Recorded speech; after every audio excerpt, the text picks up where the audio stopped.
అది ముహుహు విధదతే, మాటి మాటికి ఆ చూపుల మాల వస్తున్నదిట. అంటే మాటి మాటికి మనకు కావాలి అని చెప్పడమే కాకుండా అమ్మ చూపు హరివైపు కూడా మాటి మాటికి వెళుతుంది. ఎంతసేపు చూస్తాను చూసిన మొహమే అని అనలేదు ఆవిడ. నిజభర్తృముఖాంభోజ చింతనాయై నమో నమః అన్నాం లలితాదేవి నామాల్లో. ఆవిడ పనేమిటి అంటే ఎల్లవేళలా ఆయన ముఖాన్నే చింతన చేస్తూ ఉంటుంది, ఆయన కబుర్లే వింటూ ఉంటుందిట. మహాదేవ రథోత్సుక్ష్య మహాదేవ్యై నమో నమః, మహాదేవునిపై ఎల్లవేళలా మక్కువ కలిగినటువంటి మహాదేవికి నమస్కారము. అది ఆఖరి నామం. అదంటే చాలా ఆవిడ పూర్ణంగా అనుగ్రహించేస్తుంది. అలాగా ఎల్లవేళలా ఆయన ముఖం చూడడంలోనే ఆవిడకి ఆనందం. ముహుహు విధదతి, మాటి మాటికి చూస్తుందట. ఈ మాటి మాటికి చూడడం వల్ల చూపులు మాల అయిపోయిందిట. ఎంత బాగా చూపిస్తున్నారు. అయితే మాల అన్నప్పుడు ఇలా వెళ్ళి అలాగొస్తే మాల అవుతుంది, ఇలా వెళితే మాల ఎలా అవుతుందండి? అలా వెళితే ఒక పెద్ద ప్రొలాంగ్డ్ గీత అవుతుంది తప్ప మాల ఎలా అవుతుంది? చుట్టితే మాల అవుతుంది. చుట్టి మళ్ళీ వెనక్కి వచ్చిస్తే మాలవదు, వెనక్కి వచ్చి మళ్ళీ ముందు దానితో కనెక్ట్ అవ్వాలి.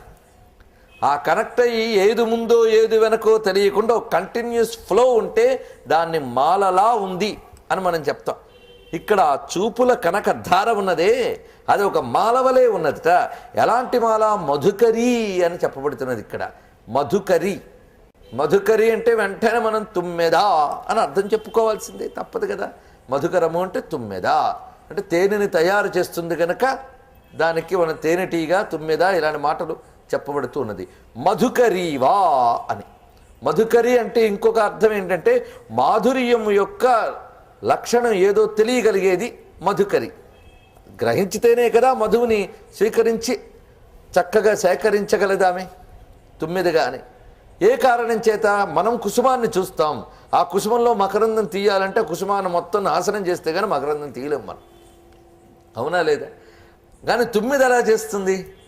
ఏమాత్రం కుసుమాన్ని బాధ పెట్టకుండా మకరందాన్ని మాత్రమే తీసుకుంటుంది. ఆ ఒడుపు ప్రకృతిలో మనమే తెలివైన వాళ్ళం అనుకుంటాం, కానీ సృష్టిలో కీటకం కూడా మనకన్నా తెలివైందన్న విషయం ఇక్కడ తెలిసింది కదా. ఏమాత్రం కుసుమాన్ని బాధ పెట్టకుండా అందులో ఉన్న మధువుని తీసుకుంటుంది. అంటే అసలు అందులో ఏముందో గ్రహించగలిగే రసజ్ఞత ఉంది దానికి. అందుకే ఆ కుసుమంలో ఉన్న మాధుర్యాన్ని గ్రహించి స్వీకరించి ఆస్వాదించి సేకరించగలిగే లక్షణం కలిగి ఉంటుంది మధుకరి. అసలు ఆ నారాయణ తత్వం ఏమిటో, ఆయన సౌందర్యం ఏమిటో, ఆయన మహిమ ఏమిటో, ఆయన గుణములేమిటో ఆవిడికి మాత్రమే తెలుసు పూర్ణంగా. మనకేం తెలుసు? హరి గురించి ఆ సిరికే తెలుసు. అలాగే మనకి ఆ ఉమాదేవి ఆ పోయి ఆ బైరాగవాణ్ణి పెళ్లి చేసుకుంటావా అంటే ఆయన మాధుర్యం ఏంటో నాకు తెలుసు, మీకేం తెలుసుకోండి అన్నది ఆవిడ. అలాగే ఈవిడికి కూడా ఆ విష్ణువు ఏమిటో ఆవిడికే తెలుసు. అందుకే పూర్ణ విష్ణుతత్వం గ్రహించగలిగేది కనుకనే అమ్మ చూపులు మధుకరి అని చెప్పబడుతున్నది.